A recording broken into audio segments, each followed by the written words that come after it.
Gonna be Tech Talk Tuesday here in a minute. Let's do a sound check.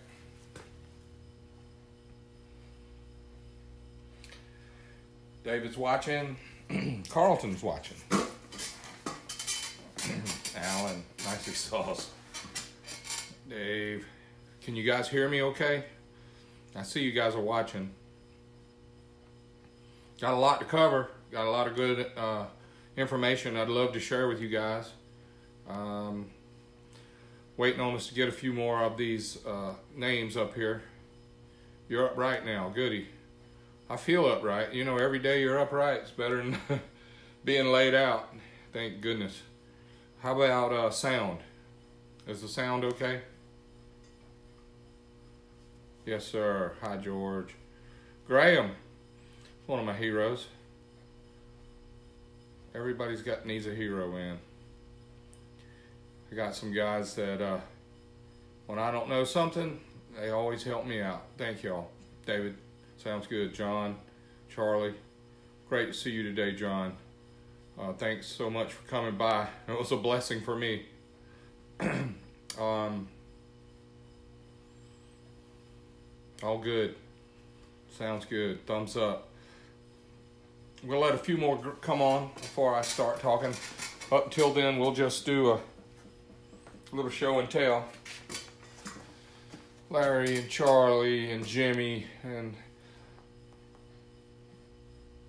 Doug. Hello, y'all. Edward. Hey, Bayman. What's up, man? Great to see you guys. Man, Miss Liberty's on here. I ain't talking about the one at Ellis Island either. I'm talking about the one up there in Michigan. What's up? Miss Liberty. Graham, Sean, John. It's all beautiful. It's all great. How about this great deal we got, y'all? The weather's awesome here. I know everybody doesn't have weather this nice. Beautiful day here. We get to work on hot rods. Got a lot of cool parts to show you. A lot of neat stuff to talk about. At 6 o'clock, I'll get into the meat and potatoes of it. But you know what? I just realized today, this is number 16, y'all. Tech Talk Tuesday, number 16. I just started this a few weeks ago. It's amazing, isn't it? Tech Talk Tuesday.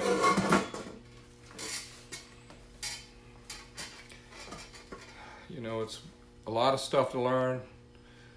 I guess the 25th will be 40 years that we've been here at Star. 40 years. I'm going to turn the camera just a little bit. I have a match race at the Man Cup, you guys that are asking. There's a customer friend that has the fastest Milwaukee 8 that we've ever worked on.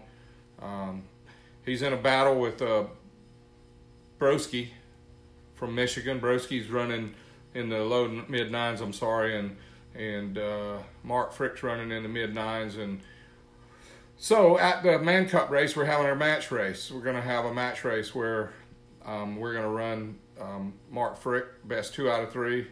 We have a pot put together for how much money. So I will, hey Mike, we'll be there Saturday for sure doing our match race. I'm excited about that because I haven't been going many years in a row, either because of my NHRA obligations and the fact that I retired in 2016. So this will be a new deal for us to go down there and run at the Man Cup. So I'm excited about that. Also, I wanted to share with you guys how great it is that you folks come on here and watch and you're interested in what I have to say and you ask great questions.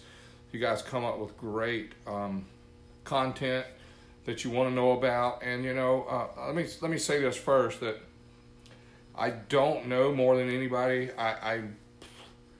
If you worked at this shop at Star Racing or wherever you worked like Star Racing for 40 years and you did this every day and you learned about heads and cylinders and pistons and cams and valves and you learned that every day and you made lots of mistakes and you broke a lot of things, you would be really good at it too.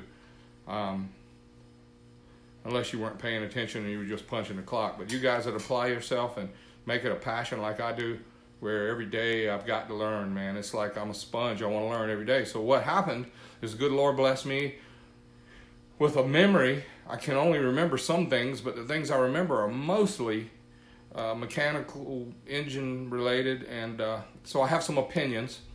Hey Rick, hey Mark, you guys watching, thank you so much for keeping up with us and what we're doing here. Yeah, this is cool to get to do this. Let me try and get right before we start talking here, y'all. Okay, now one thing that I tried to get to the last 3 weeks was the break-in procedure, and we have our own style. Everybody has their own. A lot of people think that you get your new engine and you run it, you idle it for a while, and you nowadays with roller cams and really good oil, we don't have to take the inner springs out and run it on at 30 minutes at 3,000 RPM to get the lifters and the tappets all broke in.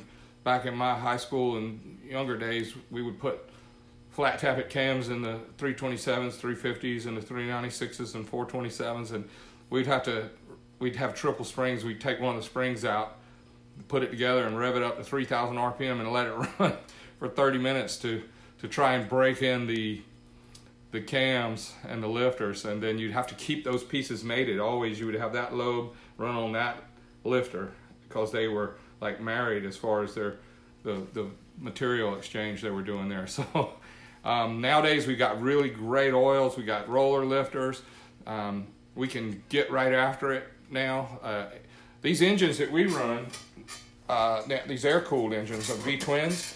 You know, they're air-cooled. So temperature is very important. We don't have a radiator or water pump. Some of you guys have Harleys that are called twin-cooled. Listen to me, those are not water-cooled engines.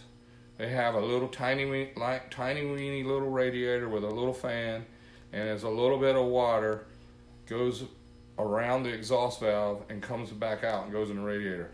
A teeny bit of water goes in the head around the exhaust valve and goes back out. That is not cooling this piston. No, it is not cooling these cylinders. It's not a water-cooled Harley. It is an air-cooled Harley with a water-cooled exhaust port. And it's not even a water-cooled exhaust port. It's got enough water going around the exhaust valve to let them run a little bit different tune so they can meet the EPA regulations, and also so that they can sell it in Europe to meet European specifications. It's not a water-cooled Harley. Sorry, it's air-cooled. It's a twin-cooled. It's I don't know if that makes sense to y'all, but it does to me, because you can unhook it and still run perfect. But anyway, break-in procedure. It's all about the heat. It's about the load.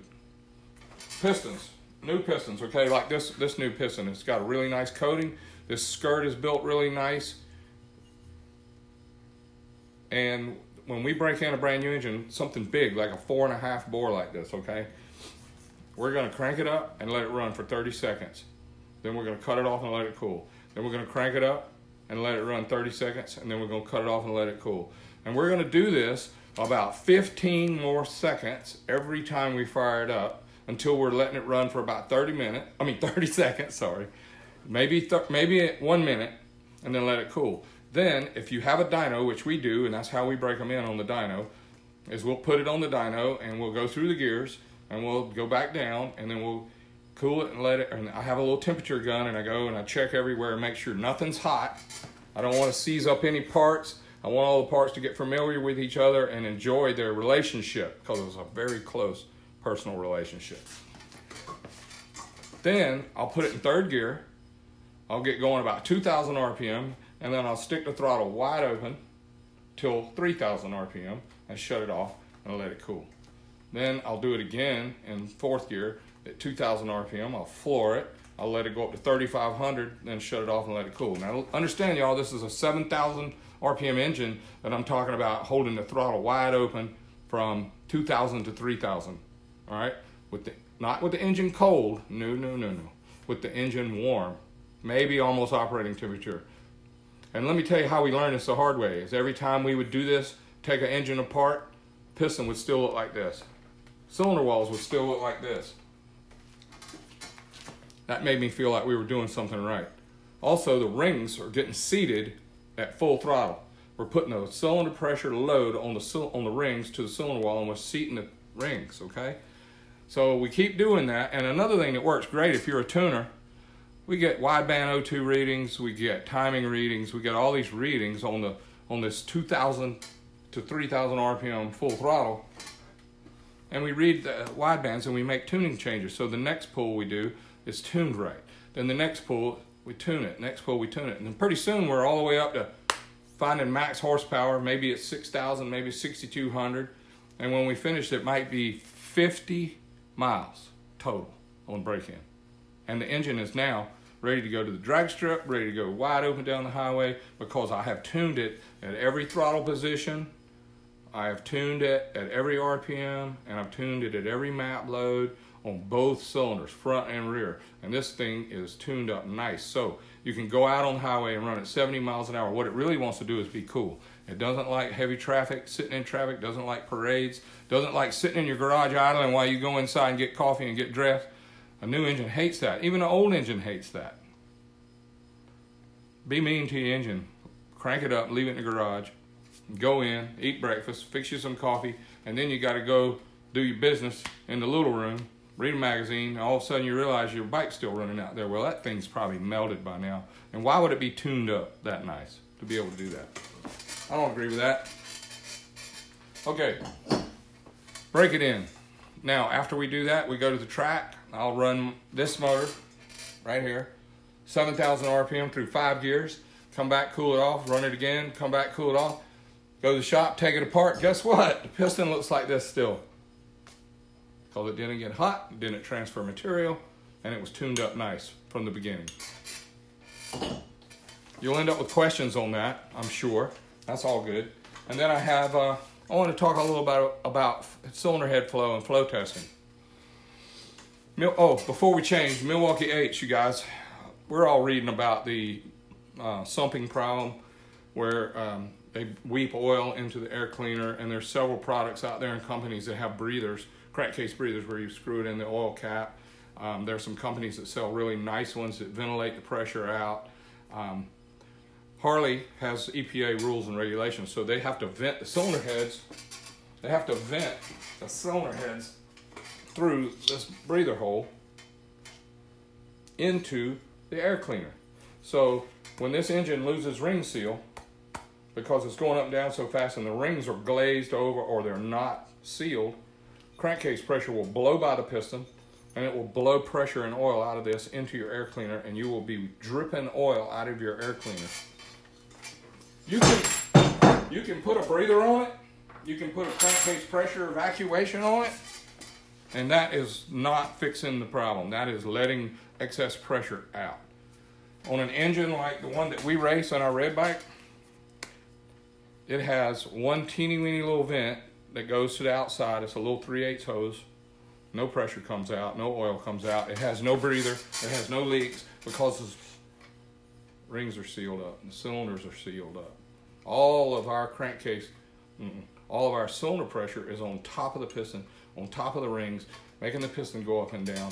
And everybody that tells me about it, no, that crankcase pressure comes from the pistons going up and down. These pistons going down create pressure. Well, guess what? Inside the engine, there's a ton of room.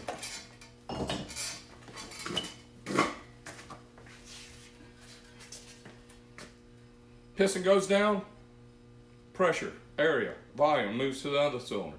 Next piston goes down, pressure, volume goes to the other side. This is enough room in here for it to exchange these cubic inch differences here. The pistons going up and down is not creating pressure here. The only thing that creates pressure here is blow by. Blow by. If you don't have blow by your rings, then you don't have any pressure build up in the bottom end. If you have oil weeping out of your air cleaner, weeping through your holes, if you have a crankcase breather on your oil dipstick, or you have a crankcase breather on your heads and oil is flowing out, you don't have pistons this nice. You don't have cylinder bores this nice.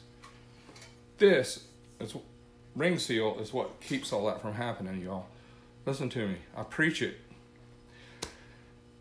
when you get a pro stock engine turning 14,000 or 13,000 RPM on the 4-cylinder and 10,500 on the V8, and you have no crankcase pressure, that's ring seal.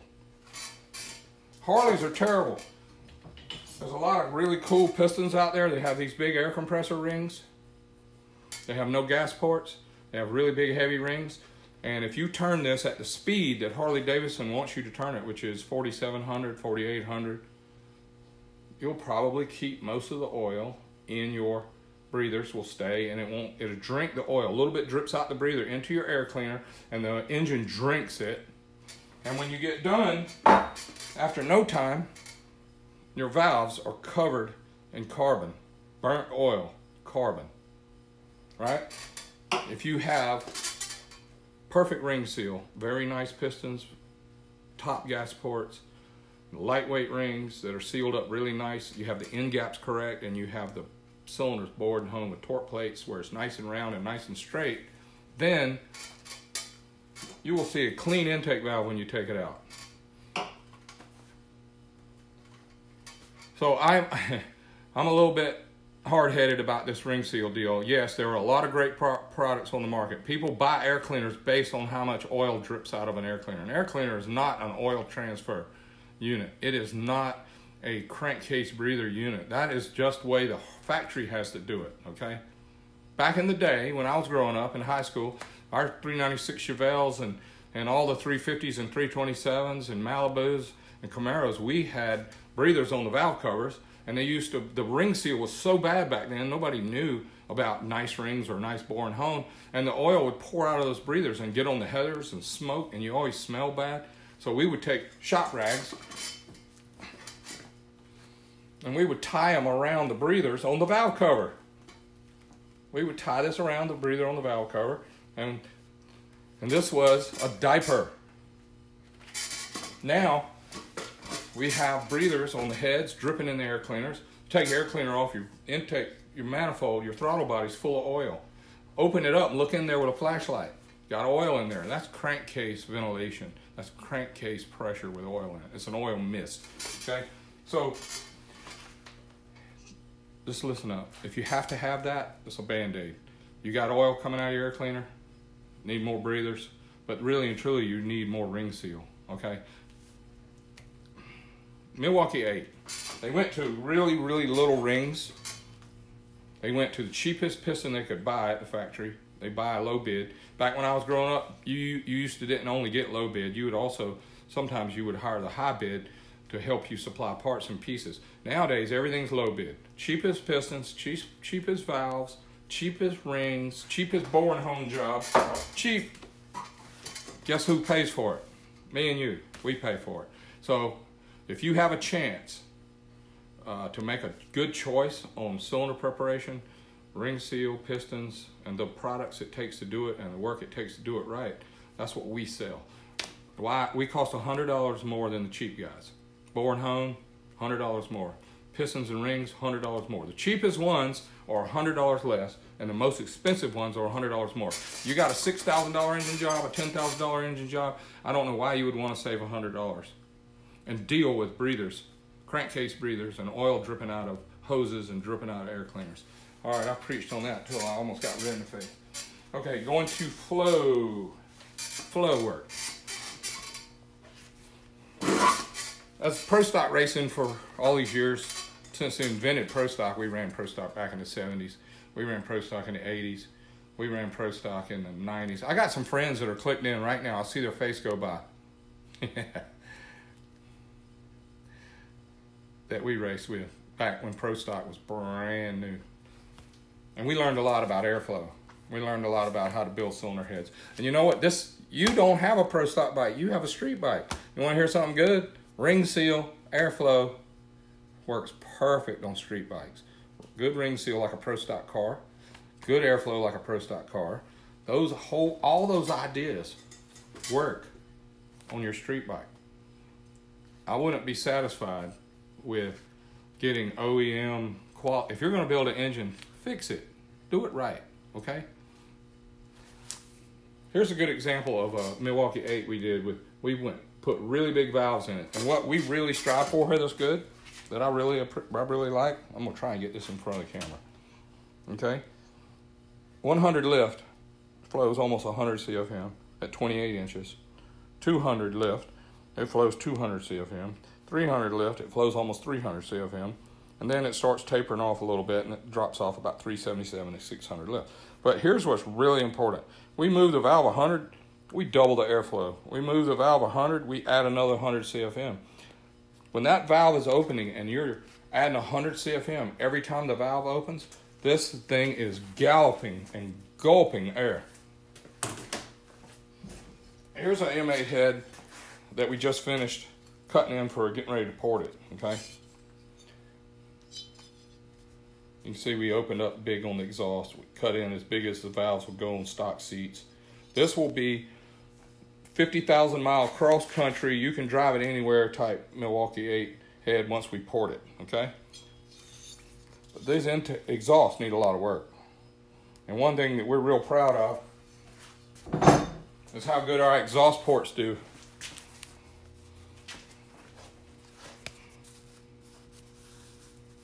There we go. 99 intake, 86 exhaust. 203 intake, 196 exhaust. 290 intake, 271 exhaust. Look at that. 340, 308. Intake to exhaust relationship. That's supposedly one of the problems with the M8. It's the intake valve, it's a 40 millimeter. Pretty nice. Get two of them. Here's the exhaust valve. Get two of these. These are brand new. Like this head had 50 miles on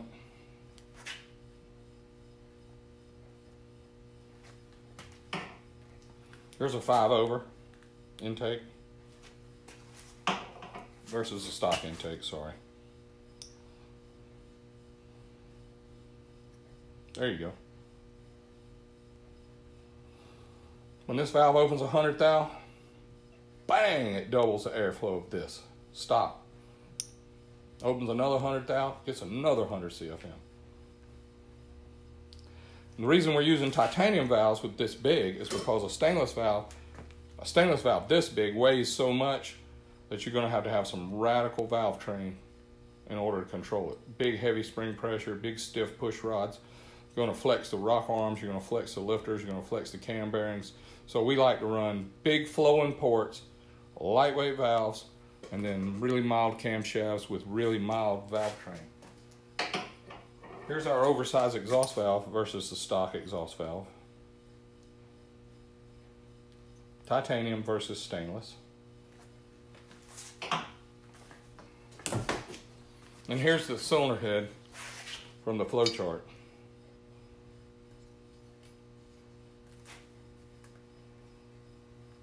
Over 300 CFM exhaust.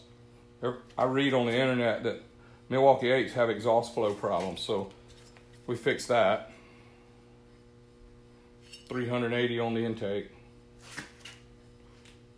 But you know, it's big valves, but it's little lift. I mean, 500-600 lift. It's not that much lift. Talking about the radical valve train. Here's a Pro Stock lobe. Okay. This is a 285. It's got a giant base circle, 600 lift. This goes in the Pro Stock V-twin Buells, like on TV, on HRA. 600 lift, right? That doesn't sound like much. But when you use a 2-to-1 rocker, or a 2.1-to-1, or a 2.10, 2.05, 2.1, or a 2.15 rocker ratio, it ends up being a lot of lift. Let me get my RRP calculator for us old folks. Got the big buttons. 0.600 times a 2.1 rocker ratio. It's a 1.260 lift. 1 1/4 inch lift. Not 600 lift, not 800 lift, not 900 lift, not 1 inch lift. 1 inch 200 lift. And they turn on 10,500 RPM. That's a radical valve train.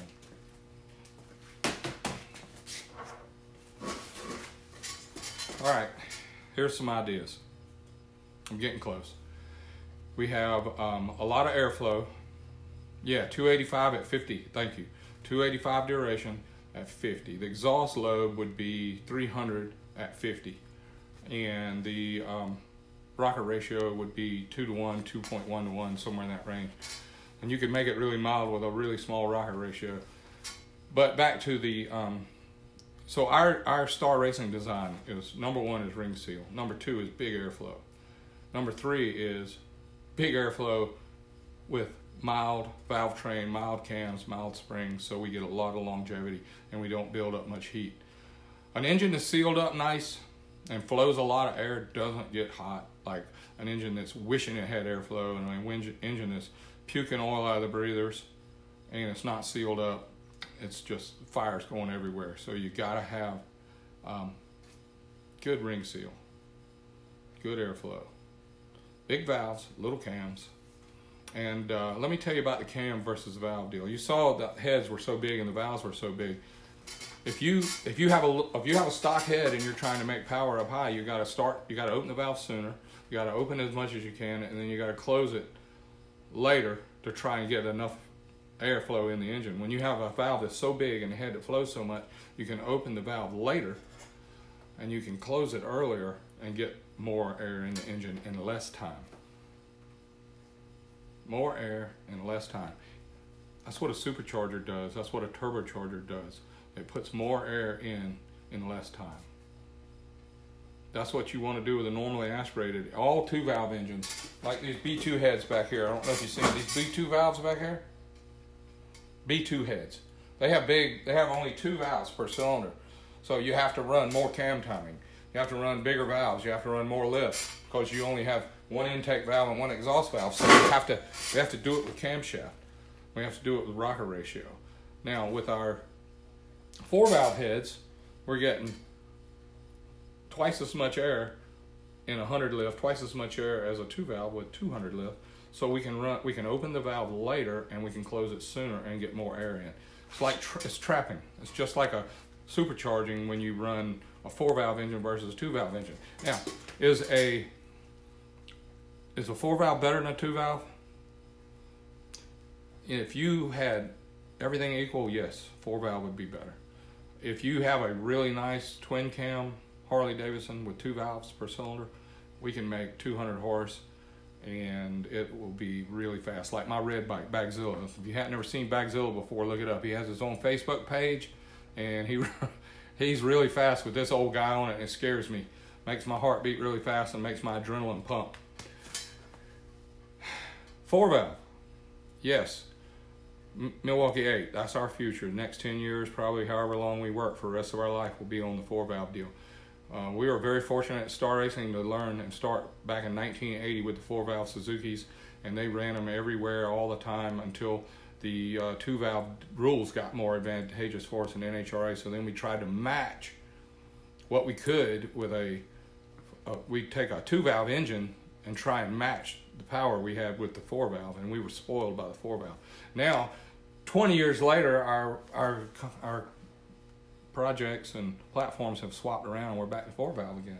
But we learned a lot about 2 valve engines, and it allowed us to try and make the 4 valve better given what we learned on the 2 valve, and also the 2 valve helped us learn a lot about the 4 valve and vice versa. So I see my time is up. Somebody asked me about gapless rings. The goal at the end at operating temperature is for this top ring that has a proper gap, for it to grow in length until it touches at peak cylinder temperature. So it almost touches, but not really touches. That's a gapless ring in a dynamic mode. A gapless ring in a static mode does nothing for me or you, except make your leak down test look better when the engine's cold. A gapless ring will show low leak down when the engine's cold. It'll show low leak down when the engine's hot. But in reality, it will not outrun the properly set up top ring that has been cut with a gap that will grow in length and allow leakage when you need it and not leakage when you don't need it. Also, I wanted to tell you that I don't use gapless second rings either, because my second ring is not a compression ring. My second ring is an oil scraper. My top ring is a heat transfer tool that transfers heat out of the crown of the piston through the ring into the cylinder walls. My second ring picks up where the top ring leaves off, and my second ring scrapes oil that the oil ring left off. So I don't use 2 ring pistons. I don't like a ring with 1 top ring and 1 oil ring. That means you don't have enough room for a good ring pack, because there's no advantage running. Yeah, people set record with 2 ring pistons. That doesn't mean they're better, because if they had had a good ring piston with good ring package like this, they wouldn't have lost any power going from 2 rings to 3 rings. Okay.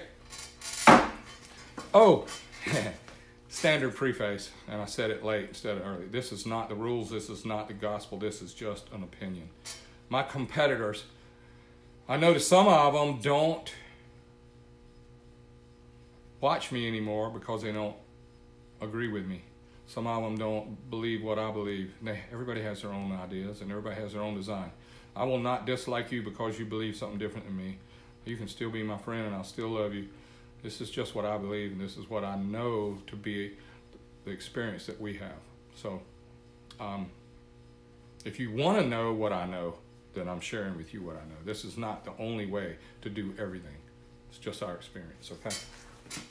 I'm thankful for you. All of you signed up. I see we got a good crowd. Thank y'all.